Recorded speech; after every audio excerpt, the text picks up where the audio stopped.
اعوذ باللہ من الشیطان الرجیم بسم اللہ الرحمن الرحیم الحمد للہ رب العالمین والصلاة والسلام علی سید الانبیاء والمرسلین سید الاولین والآخرین اما بعد فاعوذ باللہ من الشیطان الرجیم بسم اللہ الرحمن الرحیم الحمد للہ رب العالمین صدق اللہ مولانا العلی العظیم وصدق رسولہ النبی الکریم ونحن علی ذلک لمن الشاہدین والشاکرین والحمد للہ رب العالمین۔ درود شریف پڑھی۔ اللہم صلی علی سیدنا و مولانا محمد وعلی آل سیدنا و مولانا محمد وبارک وسلم صلاۃ و سلاما علیک یا سیدی یا رسول اللہ۔ حمد و صلوات کے بعد قرآن مجید فرقان حمید کی مشہور اور معروف سورہ مبارکہ سورہ فاتحہ شریف کی پہلی آیت مبارکہ کی تلاوت سے اپنے آپ کو مشرف کیا۔ آپ جانتے ہیں کہ ہمارے لیے سورہ فاتحہ شریف کی کتنی اہمیت ہے اور شرعی لحاظ سے اس کو جو اہمیت دی گئی ہے،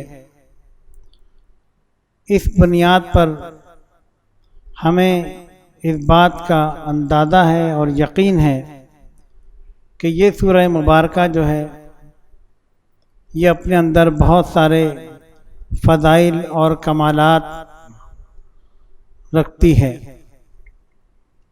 اللہ رب العزت کا مسلمانوں کے لیے اس کو بار بار پڑھوانا، ہر نماز کی ہر رکعت میں پڑھوانا، یہ اس بات کی دلیل ہے کہ یہ ہماری باطنی کیفیت کی درستگی کے لیے بڑی ضروری ہے، اور اس کے پڑھنے سے ہمارے ظاہر اور باطن کے معاملات میں بہتری آتی ہے۔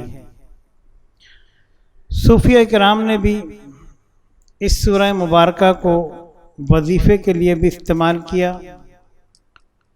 اور اس کی 7 آیات مبارکہ کو الگ الگ بھی وظیفے کے طور پر پڑھا۔ ان کے معمولات میں یہ رہی۔ سورہ فاتحہ شریف کے متعلق مفسرین کرام کا اس بات پر رجحان ہے اکثریت کا کہ یہ سورت مکی ہے، مکہ معظمہ میں نازل ہوئی۔ بعض نے کہا کہ یہ سورت مدنی ہے، مدینہ طیبہ میں نازل ہوئی۔ آپ جانتے ہیں کہ مکی اور مدنی صورتوں کے لیے جو مفسرین کرام کے ہاں قانون ہے وہ یہ ہے کہ جو ہجرت سے پہلے نازل ہوئیں، خواہ وہ مکے یا مکے کے قرب و جوار میں کہیں بھی نازل ہوں، وہ مکی کہلاتی ہیں، اور جو ہجرت کے بعد نازل ہوئیں آیات مبارکہ یا سورہ مبارکہ، وہ مدینہ طیبہ میں یا اس کے قرب و جوار میں کہیں بھی نازل ہوں، ہجرت کے بعد اگر نازل ہوئیں تو وہ مدنی صورتیں کہلاتی ہیں۔ قرآن پاک کا یہ اعجاز ہے کہ قرآن پاک کا مکمل ریکارڈ مسلمانوں کے پاس موجود ہے۔ علامہ جلال الدین سیوطی رحمۃ اللہ علیہ نے اس پر اپنی ایک کتاب الاتقان اور دیگر محدثین و مفسرین نے بڑی ریسرچ کی ہے، اور انہوں نے یہاں تک لکھا ہے کہ قرآن پاک کی کون سی صورتیں مکی ہیں، مدنی ہیں، لیلی ہیں، نہاری ہیں، یعنی کون سی صورتیں یا آیات رات کو نازل ہوئیں، کون سی دن میں نازل ہوئیں۔ اتنی معلومات ہمارے پاس کتابوں میں موجود ہیں، اور یہ قرآن پاک کا اعجاز ہے کہ قرآن پاک کے بارے میں اتنی معلومات مسلمانوں کے پاس موجود ہیں۔ بہرحال اس سورہ مبارکہ کے بارے میں اکثریت کا یہی قول ہے کہ یہ مکہ معظمہ میں نازل ہوئی، اور اس کی ایک دلیل یہ ہے کیونکہ نماز مکہ معظمہ میں فرض ہوئی۔ آپ جانتے ہیں کہ سفر معراج میں نبی کریم صلی اللہ علیہ وسلم کو نماز کا تحفہ عطا ہوا امت کے لیے بھی، تو ہر نماز کی ہر رکعت میں سورہ فاتحہ شریف کا پڑھنا لازم ہے۔ اگر یہ مدینہ طیبہ میں نازل ہوئی یا ہوتی تو پھر مکہ معظمہ میں جو نماز فرض ہوئی اس نماز میں کیا پڑھا گیا؟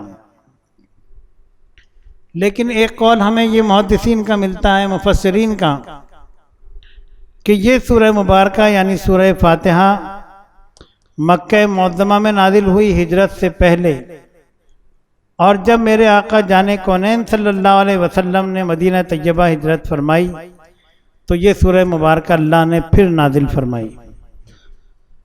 اس لحاظ سے یہ مکی بھی ہے اور مدنی بھی ہے۔ اس کے بہت سارے نام ہیں، اس کی اپنی فضیلت کے لحاظ سے، اپنی اہمیت کے لحاظ سے مختلف نام ہیں۔ یہ ایک الگ موضوع ہے اور اس پر ایک الگ گفتگو ہو سکتی ہے۔ اس میں 7 آیات مبارکہ ہیں، اسی وجہ سے اس کو 7 مثانی کہتے ہیں۔ بعض لوگ اس کی پہلی آیت جو ہے اس کو بسم اللہ شریف کہتے ہیں، بسم اللہ شریف کو اس میں شامل کرتے ہیں، لیکن اکثریت مفسرین کرام کی یہی ہے کہ الحمدللہ رب العالمین سے یہ سورہ مبارکہ شروع ہوتی ہے اور ولضالین پر ختم ہو جاتی ہے۔ یہ قرآن پاک کا دیباچہ ہے۔ اس میں اللہ تبارک و تعالی جل جلالہ و عما نوالہ نے اپنی بارگاہ میں مانگنے کا طریقہ بتایا ہے، خود اپنی ہم بیان فرمائی، اور یہ اس لیے بیان فرمائی تاکہ ہمیں اللہ تبارک و تعالی کی تعریف کرنا آئے اور اس کی حمد و ثنا بیان کرنے کا طریقہ آ جائے۔ فرمایا الحمدللہ رب العالمین، تمام تعریفیں اس کے لیے ہیں جو تمام عالمین کا پالنے والا ہے۔ یہ اس آیت کریمہ کا سادہ سا ترجمہ، پہلی آیت مبارکہ، کہ تمام تعریفیں اس کے لیے ہیں۔ اس نے اس چیز کا بہت بڑا احاطہ فرمایا کہ تمام تعریفوں کا مرکز اور منبع ذات باری تعالیٰ ہے۔ پھر بعض لوگ سوچتے ہیں یا سوال کرتے ہیں کہ پھر کیا کسی کی تعریف نہ کی جائے؟ ہم ماں باپ کی تعریف کرتے ہیں، بیوی بچوں کی تعریف کرتے ہیں، دوست احباب کی تعریف کرتے ہیں، بہترین عمارتوں کی تعریف کرتے ہیں، بہترین مناظر کی تعریف کرتے ہیں، دریاؤں، آبشاروں اور نغموں کی تعریف کرتے ہیں، اور یہ تعریف کرنا کوئی غلط نہیں۔ رب تبارک و تعالی جل جلالہ و عما نوالہ خود قرآن پاک میں اپنے حبیب کی تعریف فرماتا ہے، اپنے نیک بندوں کی تعریف فرماتا ہے۔ میرے آقا جان کونین صلی اللہ علیہ وسلم خود تعریف فرمایا کرتے تھے، اپنے اصحاب کی تعریف فرمائی۔ پھر انبیاء علیہ السلام کے اوصاف کو بیان کرنا یہ بھی تعریف ہے۔ حضرت یوسف علیہ السلام کے حسن کی تعریف کرنا بھی تعریف ہے۔ وہ فرماتا ہے تمام تعریفیں اللہ کے لیے ہیں، تو کیا کسی اور کی تعریف نہیں کی جا سکتی؟ یا اگر ہم کسی اور کی تعریف کریں گے تو کیا وہ معاذ اللہ شرک کے زمرے میں آئے گی؟ نہیں، ایسی بات نہیں۔ بات یہ ہے کہ جس چیز کی بھی تعریف کی جاتی ہے وہ چیز تو خاموش ہوتی ہے، لیکن در حقیقت وہ تعریف اس کے بنانے والے کی ہوتی ہے۔ اور بنانے والا خوش ہوتا ہے کہ میری بنائی ہوئی چیز کی تعریف کی جا رہی ہے کہ نہیں؟ اس کی ایک میں عام مثال دوں کہ ایک عورت گھر میں کھانا پکاتی ہے، بہترین مزیدار کھانا پکاتی ہے، کھانا کھانے کے بعد آپ نے تعریف کی بھئی کھانا بہت مزیدار تھا، کھانا تو خاموش ہے لیکن وہ خوش ہو جاتی ہے کہ دیکھو میری بنائی ہوئی ڈش، میں نے جو کھانا پکایا اس کی تعریف ہو رہی ہے۔ یہ تو ایک دنیاوی بات ہے، لیکن اگر آپ کائنات کی طرف دیکھیں اور کائنات کا مشاہدہ کریں تو ذرہ ذرہ، پتا پتا، کائنات کا تمام حسن و جمال، یہ سب چیزیں جن کو دیکھ کر انسان بے اختیار ان کی تعریف کرنے پہ مجبور ہوتا ہے، ان سب چیزوں کا بنانے والا وہی رب تبارک و تعالی جل جلالہ و عم نوالہ ہے۔ جب ہم اس کی تعریف کرتے ہیں تو یہ تعریف اسی رب کائنات کی ہی ہوتی ہے، کیونکہ اسی نے ہی سب کچھ بنایا۔ فرماتا ہے الحمدللہ رب العالمین، رب کہتے ہیں پالنے والے کو۔ لغت میں اگر آپ دیکھیں تو رب اس ذات کو کہتے ہیں جو کسی کو درجہ کمال تک پہنچا دے، اور اس تعریف کا اصل مصداق رب تبارک و تعالی جل جلالہ و عم نوالہ ہے۔ کسی کے ذہن میں سوال پیدا ہو سکتا ہے، کہہ سکتے ہیں اور کہتے ہیں کہ ماں باپ بچوں کی پرورش کرتے ہیں، ماں باپ بچوں کو پالتے ہیں، ماں 2-2.5 سال تک اپنا دودھ پلا کر بچے کو پالتی ہے، اس کے سارے ناز نخرے اٹھا کر بچے کو پالتی ہے، باپ کما کر لے کر آتا ہے اور بچے کی ضروریات کو پورا کرتا ہے، وہ بھی پالنے والا ہے۔ بات دراصل یہ ہے کہ پالتا تو وہی ہے، ماں باپ کو اس نے اس مادی دنیا کے اندر، عالم اسباب کے اندر ایک سبب بنا دیا ہے۔ مجھے بتاؤ تو صحیح کہ جب انسان حالت حمل میں اپنی ماں کے پیٹ میں ہوتا ہے یا قطرہ ناپاک کی صورت میں باپ کی پشت میں ہوتا ہے، اس وقت باپ اور ماں کب پالنے والے ہوتے ہیں؟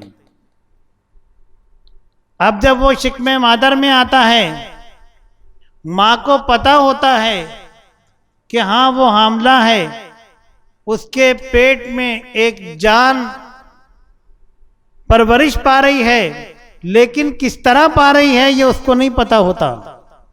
یہ وہی ذات ہے جو شکم مادر کے اندر اس بچے کی پرورش کر رہی ہوتی ہے، اس کو قطرہ ناپاک سے، نہ ہونے سے ہونا بناتا ہے، ماں کے خون کو اس بچے کی غذا بنا دیتا ہے،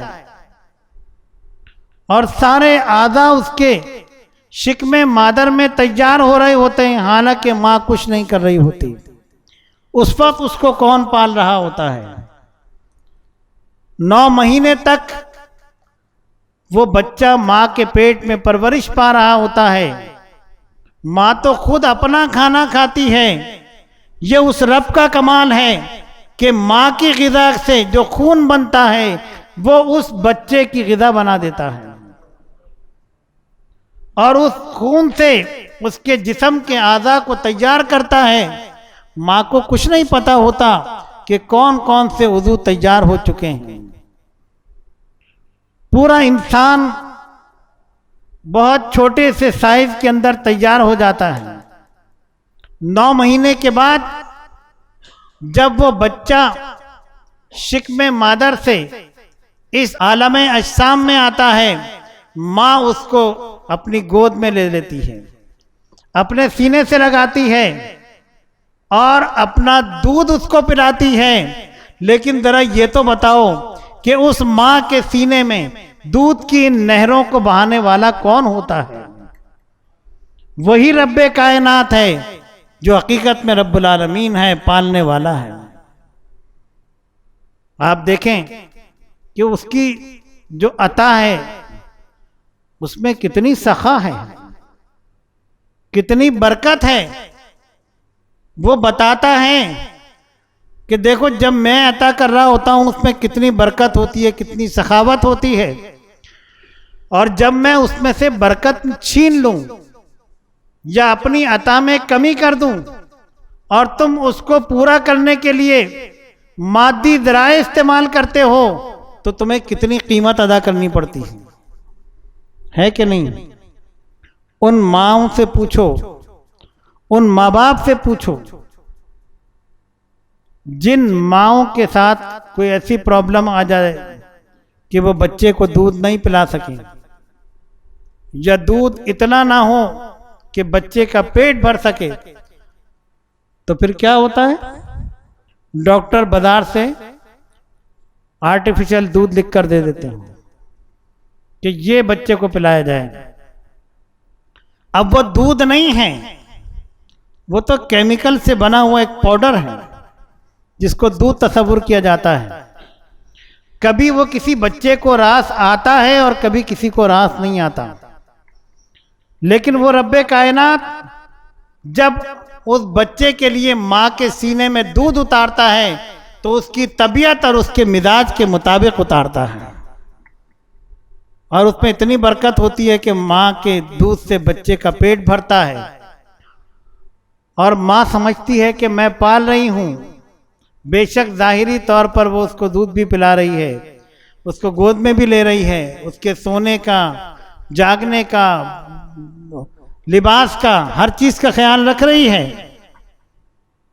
لیکن تم نے ایک بات غور کی کہ وہ صرف غذا پہنچانے کا ذریعہ تو بنتی ہے، لیکن اس کے جو اعضاء میں تبدیلی آ رہی ہے بچے کی، کہ وہ اتنا سا گود میں تھا اور دیکھتے ہی دیکھتے وہ بڑا ہونا شروع ہو گیا، چلنا شروع ہو گیا، گھٹنوں کے بل چلتا ہے، پھر پیروں کے بل چلتا ہے، کبھی گرتا ہے، کبھی پڑتا ہے، کبھی کھڑا ہو جاتا ہے۔ ارے اس صلاحیت کو بنانے والا کون ہے؟ اس صلاحیت کو عطا کرنے والا اور پیدا کرنے والا کون ہے؟ وہی رب العالمین جل جلالہ و عم نوالہ، جو تمہیں درجہ کمال کو پہنچا رہا ہے۔ وہی بچہ ماں باپ کی نظروں کے سامنے بڑا ہو رہا ہوتا ہے اور انہیں پتہ نہیں چل رہا ہوتا کہ یہ بچہ بڑھ رہا ہے، حالانکہ وہ بڑھتا ہے۔ ماں باپ کو یقین ہوتا ہے، بچوں کے کپڑے چھوٹے ہو جاتے ہیں، پھر وہ اور بڑے کپڑے بناتے ہیں، پھر اور بڑے بناتے ہیں۔ یہ سب ہماری ایک پریکٹیکلی لائف ہے، ہماری آنکھوں دیکھا حال ہے۔ اور صرف یہی نہیں، میرا رب صرف میرے اور تمہارے بچوں کو ہی اس طرح نہیں پال رہا، وہ کل کائنات کو اسی طرح پال رہا ہے۔ پرندوں کے ہاں بھی اسی طرح نسل در نسل کیفیت جاری ہے، وہاں پر بھی وہی پال رہا ہوتا ہے۔ انسانوں کے ہاں بھی یہی ہے، اور جس کے لیے جو تقاضا اس نے رکھا اس تقاضے کے مطابق اس کی پرورش کر رہا ہوتا ہے۔ انسان کو صلاحیت ہے کہ وہ چل پھر کر رزق کماتا ہے، لیکن جانوروں کے اندر یہ صلاحیت نہیں، پرندوں میں یہ صلاحیت نہیں۔ ان کے لیے رزق کا انتظام اور ان کی پرورش کا انتظام ان کے حساب سے کرتا ہے۔ پرندوں کے دماغوں میں یہ ڈال دیتا ہے کہ خالی پیٹ نکلو، اپنے گھونسلوں کو بناؤ، آشیانہ بناؤ اور تلاش کرو رزق کو، لیکن جب تم واپس آؤ گے تو ہماری رحمت سے تمہارے پیٹ بھرے ہوئے ہوں گے۔ ہم نے تمہارے رزق کو بکھیر کر رکھا ہے۔ پرندوں کا رزق الگ ہے، ہر ایک کا رزق الگ ہے۔ ایک روایت میں آیا کہ موسیٰ علیہ السلام نے عرض کی، الہ العالمین تو کس طرح سے رزق عطا فرماتا؟ فرمایا، موسیٰ جس پتھر پہ کڑے ہو اس پتھر پہ عصا مارو۔ جب عصا مارا پتھر ٹوٹ گیا، دیکھا اندر ایک کیڑا تازہ پتا کھا رہا تھا۔ فرمایا، موسیٰ ہم اس طرح رزق پہنچاتے ہیں۔ یہ اس کی شان ہے، وہ کس طرح سے کہاں کس کو کیسے رزق عطا فرما دیں۔ اور اس کے ذریعے انسان کی پرورش کر رہا ہوتا ہے۔ ہم غور کریں ہمارے لیے آکسیجن کتنی ضروری ہے۔ ہم سانس لے رہے ہیں، آکسیجن انہیل کرتے ہیں، آکسیجن ضروری ہے، کاربوہائیڈریٹ ضروری ہے، غذائی اجزاء ہمارے لیے ضروری ہیں، ہم کھاتے ہیں پیتے ہیں جبھی ہمارا جسم کام کرتا ہے، ہم چلنے پھرنے کے لیے تیار ہو جاتے ہیں۔ لیکن آپ ذرا غور کیجئے کہ جو اس کی عطا ہے اس میں کتنی سخا ہے کہ اس نے آکسیجن کو پھیلا دیا کہ جتنا مرضی سانس لو، اس پر میں تم سے کوئی اجرت نہیں لوں گا۔ تم پیدائش کے بعد سے میری اس فضا سے میں پھیلی ہوئی آکسیجن سے سانس لے رہے ہو، ساری عمر لیتے رہے، کبھی میں نے تم سے اس کا بدلہ طلب کیا؟ کچھ پوچھا میں نے کہ کتنے کی تم نے آکسیجن استعمال کر لی؟ پھر وہ ہمیں بتاتا ہے کہ کبھی کبھی میں کسی کے لیے اس آکسیجن کو روک دیتا ہوں کہ وہ کھل کر اس آکسیجن کو اپنے سینے میں، اپنے پھیپڑوں میں، اپنی ناک کے ذریعے، سانس کے ذریعے نہیں لے پاتا، تو ڈاکٹر آرٹیفیشل طور پر سلنڈر کے ذریعے آکسیجن اس کی ناک میں لگا دیتے ہیں، اور جب وہ بھی لینے کے قابل نہیں رہتا تو وینٹیلیٹر پہ ڈال دیا جاتا ہے نا، یہ مصنوعی تنفس۔ لیکن آپ غور کریں، اب یہ گزشتہ 6-7 ماہ کے دوران آپ نے دیکھا ہوگا یہ کرونا کا جو ظلم ہوا اور کرونا کے اندر جو معاملات ہوئے اور ہمارے اعمال کے نتیجے میں کیا کچھ ہوا، اللہ تعالیٰ ہم سب کو معاف فرمائے، کہ کہیں اس کو بیس بنا کر کاروبار لوگوں نے چمکایا اور کہیں واقعی اس کی ضرورت تھی۔ لیکن جب آکسیجن کے سلنڈروں کو تلاش کیا گیا تو ایسے بھی لوگ تھے کہ جنہوں نے اس کی قیمت کو دگنا اور تگنا کر کے بیچنا شروع کر دیا۔ یہ انسان ہے جو ایک دوسرے کو کھا جاتا ہے، دشمن بن جاتا ہے۔ میرے رب کی رحمت تو بڑی نوازنے والی ہے، اس نے تمہاری پوری زندگی میں آکسیجن کا انتظام کیا اور بتایا کہ دیکھو اگر تم خریدتے تو یہ آکسیجن کتنی مہنگی تھی، یہ وینٹیلیٹر، یہ آکسیجن کے سلنڈر، سانس لینے کے لیے یہ ہوا تمہارے لیے کتنی مہنگی پڑی، تم میرا شکر ادا نہیں کرتے کہ میں تمہیں ہر سانس میں یہ آکسیجن فری دے رہا ہوں۔ کیوں؟ رب العالمین ہے، الحمدللہ رب العالمین، تمام تعریفیں اس کے لیے ہیں جو عالمین کو پال رہا ہے۔ ہم تو اپنے آپ پر ہی غور کریں تو ہم اپنے آپ کو نہیں سمجھ پاتے۔ عالمین 18,000 کم و بیش عالم، نہ جانے کتنے عالم، وہ سب کو کس کس طرح سے پال رہا ہے ہم اس کا ادراک نہیں کر سکتے۔ ہم اس عالم دنیا کے اندر ایک انسان جو خود ایک چھوٹی سی کائنات ہے، اپنی ذات پہ غور کرے تو اپنے رب کی معرفت حاصل کر سکتا ہے۔ ذرا غور کرو، اس نے ہمیں بنایا، ہمارے جسم کو پورا تیار کر دیا اور پھر اس جسم کے اندر مختلف صلاحیتیں رکھی۔ کبھی اس نے ہڈیوں کے ذریعے ہمیں سننے کی صلاحیت عطا فرمائی، کبھی چربی کی گلٹی کے ذریعے ہمیں دیکھنے کی صلاحیت عطا فرمائی، کبھی گوشت کے لوتھڑے سے بولنے کی صلاحیت عطا فرمائی۔ غور تو کرو اس کی شان قدرت کتنی ہے، اور اس کے بعد بھی ہم اس سے غافل۔ اپنی ذات کو ہی غور کریں تو اپنے رب کی معرفت حاصل ہو جائے، لیکن ہم اپنے آپ پر بھی غور نہیں کرتے کہ پورے جسم کے اندر چربی انسان کے پھیلی ہوئی ہے، لیکن وہ پورے جسم سے دیکھتا نہیں ہے، بلکہ اسی مخصوص مقام پر جو چربی ہے، چربی کی ایک گولی اللہ نے رکھ دی آنکھ کی صورت میں، انسان کے اندر اس میں دیکھنے کی صلاحیت رکھی کہ ہم جس طرح چاہیں تمہیں دکھانا تمہیں دکھا سکتے ہیں، جس طرح تمہیں بلوانا چاہیں تمہیں بلوا سکتے ہیں، انسان کہے کہ ہاں زبان اس سے تو بول سکتے ہیں، دیکھو ہم بول رہے ہیں، لیکن اس نے اسی زبان کو کبھی کبھی بند کر کے بھی بتایا کہ یہ مت سمجھو کہ یہ تمہارے زبان کی صلاحیت ہے، بے شک، لیکن یہ صلاحیت ہم نے تو دی ہے۔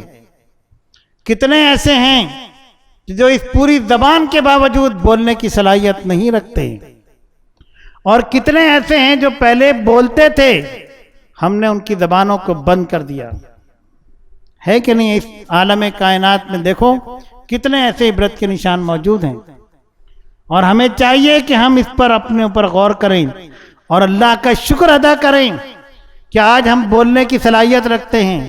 کچھ پتہ نہیں، اللہ تعالیٰ ہم سب کو معاف فرمائے اور صحت و تندرستی قائم رکھے۔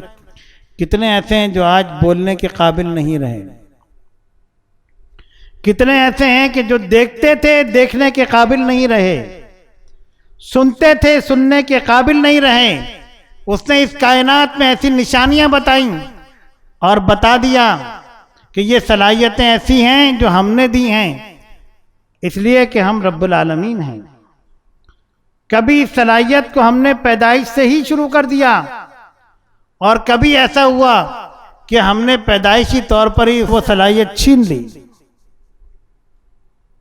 یہ میرے رب کی شان قدرت ہے، اس لیے فرمایا الحمدللہ رب العالمین، تمام تعریفیں اس اللہ کے لیے ہیں جو عالمین کا رب ہے، عالمین کا پالنے والا ہے۔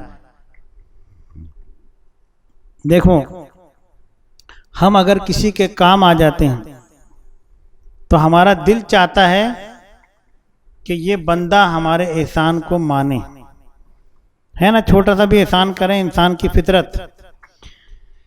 اگر نہیں مانتا، یار دیکھو ہم نے اس کے ساتھ کیا کیا کیا، اس نے دیکھو ہم احسان فراموش ہے، مانتا نہیں ہے، یہ نہیں ہے، ہم فوراً اس طرف آتے ہیں کہ نہیں آتے؟ لیکن ایک ذات ایسی ہے کہ ہمارا پورا وجود ہمارے اوپر اس کا احسان ہے، پورے وجود کے ایک ایک عضو کی صلاحیت ہمارے اوپر اس کا احسان ہے، اس کے باوجود ہم اس سے غافل رہ کر، اس سے دور ہو کر اس کی مرضی و منشا کے خلاف عمل کرتے ہیں۔ کیا وہ یہ نہیں چاہتا کہ میں نے اتنے احسان کیے ہیں، میرا حق بنتا ہے، اور حقیقت میں وہی اس کا حقدار ہے کہ اس کو سجدہ کیا جائے، اس کی عبادت کی جائے، اس کی عظمت و بزرگی کو بیان کیا جائے، اس کی تعریف کی جائے۔ حقیقت میں وہی تعریف کے قابل ہے جس نے یہ بنایا ہے، اس نے بنایا بھی ہے۔ جب وہ بنانے پہ آتا ہے تو ایسے ایسے حسین و جمیل بنا دیتا ہے کہ جن کو دیکھ کر مصر کی عورتیں اپنی انگلیاں کاٹ ڈالتی ہیں۔ وہ بنانے پہ آتا ہے تو ایسے ایسے حسین مناظر بناتا ہے کہ انسان دیکھ کر اس کی آنکھیں خیرہ ہو جاتی ہیں۔ کبھی وہ آبشاروں کو دیکھ کر انسان حیران ہوتا ہے، کبھی سیف الملوک جھیل جیسی جھیل کو دیکھ کر حیران ہوتا ہے، کبھی کبھی ایسے ایسے حسین چہرے بناتا ہے کہ لوگ اس کو رشک کی نگاہ سے دیکھتے ہیں، اور کبھی کبھی وہ ان چہروں کو اس مٹی کے اندر ملیا میٹ کر دیتا ہے اور بتاتا ہے کہ یہ بھی میں نے ہی بنایا ہے اور مٹایا بھی میں نے ہی ہے، یہ سب کچھ میں کر سکتا ہوں۔ جاؤ، اگر میری قدرت کے مظاہر دیکھنا چاہتے ہو تو چلتے پھرتے انسانوں کو بھی دیکھو، حسین و جمیل انسانوں کو بھی دیکھو، اور ان جگہوں پر بھی جاؤ جہاں ان حسینوں کی مٹی خراب ہو رہی ہے، ذرا دیکھو تو صحیح، اس منزل کی طرف بھی نگاہ رکھو۔ یاد رکھو، اگر اس عالم ناسوت کے اندر، اس عالم دنیا کے اندر، اس عالم اجسام کے اندر میرا شکر ادا کرتے رہو، میری معرفت حاصل کرتے رہو، مجھے پہچانتے رہو، ہر نماز میں میرے ساتھ گفتگو کیا کرو۔ دیکھو میں اتنا بڑا رب ہو کر بھی تم سے 5 وقت باتیں کرتا ہوں، کبھی فجر میں میں تمہیں ملاقات کا موقع دیتا ہوں، کبھی ظہر میں ملاقات کا موقع دیتا ہوں، کبھی نہیں بلکہ روزانہ تمہیں ان 5 اوقاتوں میں بلاتا ہوں، اپنے گھر میں بلاتا ہوں، اور بلا کر تم سے گفتگو کرتا ہوں، کلام کرتا ہوں۔ کوئی ایسا آقا دیکھا، کوئی ایسا بڑا دیکھا کہ جو اتنا بڑا ہو کر بھی اتنے چھوٹے چھوٹوں کو ٹائم دے، اتنے چھوٹوں چھوٹوں کو بھی اپنے پاس بلائے، اپنے گھر میں بلا کر ملاقات کا وقت دے؟ یہ اس کی شان قدرت ہے، یہ اس کی کرم نوازی ہے کہ ہم جیسے گناہگار سیاہ کاروں کو موقع دیا۔ آؤ ہم پھر ان مواقعوں کو ضائع کر دیتے ہیں، غفلت کا شکار ہو جاتے ہیں۔ عزیزان گرامی، قرآن پاک کی یہ سورہ فاتحہ ہمیں اس طرف متوجہ کر رہی ہے۔ پہلی آیت مبارکہ کہ سب تعریفیں اس اللہ کے لیے ہیں جو تمام عالمین کا رب ہے۔ جب وہی تمام عالمین کا رب ہے، پالنے والا ہے، اس کا احسان ہے، تو آؤ اس کی بارگاہ کی طرف رجوع کریں، اس کی بارگاہ میں پانچوں وقت حاضر ہو کر نماز ادا کریں، اس سے مانگیں، اس سے کلام کریں، اس کی رحمتوں سے امید رکھیں اور اس کا ذکر اپنی زبانوں پہ جاری کریں، اپنے سینوں کو اس کے نور سے مزین کریں۔ دیکھو کتنی کامیابی عطا ہوتی۔ اللہ تبارک و تعالی ہمیں سورہ فاتحہ کی اس آیت مبارکہ کے فیض و برکات حاصل کرنے کی توفیق عطا فرمائیں، اور جو کرم نوازی اس سورہ فاتحہ میں رب تبارک و تعالی نے تمام امت مسلمہ پر فرمائی، باری تعالی ہمیں اس کا وافر حصہ عطا فرمائیں۔ اور جب ہم اس سورہ مبارکہ کو اپنی نمازوں میں پڑھیں تو الہ العالمین ہم پر ملاقات کی کیفیت عطا فرمائیں، اپنی حضوری کی کیفیت عطا فرمائیں، اپنی معرفت کی کیفیت عطا فرمائیں، تاکہ ہماری نمازوں میں خشوع و خضوع ہو جائے۔ اے باری تعالیٰ، میں نے جو کچھ بیان کیا ہے اس میں کسی قسم کی غلطی ہو، دکھاوا ہو یا میرے نفس کا شائبہ ہو، اے الہ العالمین ان مسلمانوں کی جوتیوں کے صدقے میں مجھے معاف کر دے، اور اگر اس میں تیری رضا مقصود ہے تو میرے پیارے آقا جان کونین صلی اللہ علیہ وسلم کی نالین پاک سے لگے ہوئے ذروں کے صدقے میں اس نذرانے کو منظور و مقبول فرما۔ وآخر دعوانا ان الحمدللہ رب العالمین۔